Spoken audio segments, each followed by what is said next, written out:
ইসকনের ২০২ অ্যাকাউন্টে জমা ২৩৬ কোটি টাকা।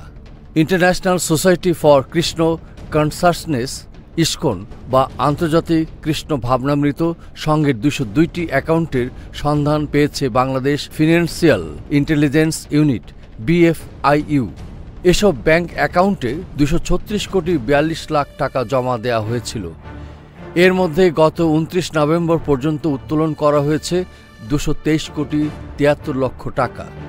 ব্যাংক হিসাবগুলোতে জমা রয়েছে ১২ কোটি ৯৪ লাখ টাকা।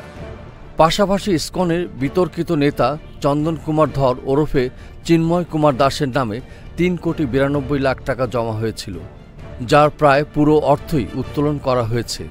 এসব অ্যাকাউন্টে কারা অর্থ জমা দিয়েছিল সে বিষয়ে ও জমাকৃত অর্থের উৎসের সন্ধানে কাজ শুরু করেছে ইন্টেলিজেন্স ইউনিট।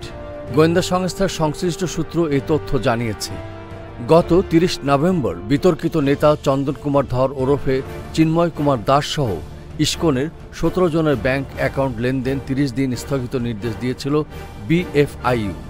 ওই দিনেই BFIU এসব ব্যাংক হিসেবে লেনদেন স্থগিতের এই নির্দেশনা দেশের বিভিন্ন ব্যাংক ও আর্থিক প্রতিষ্ঠানের কাছে পাঠিয়েছিল।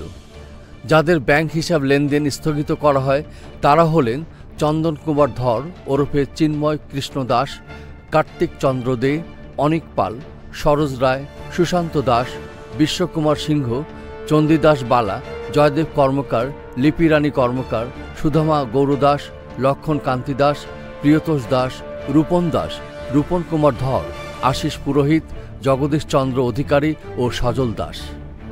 এর আগে ২৮ নভেম্বর বাংলাদেশ সম্মিলিত সনাতনী জাগরণ জোটের মুখপাত্র চিন্ময় কৃষ্ণ দাস ব্রহ্মচারী সহ ইসকনের বাংলাদেশের ১৭ সদস্যের ব্যাংক অ্যাকাউন্ট জব্দ করে BFIU। এস আহমেদ রাজ, ডেস্ক রিপোর্ট, এই সময় টিভি, ঢাকা।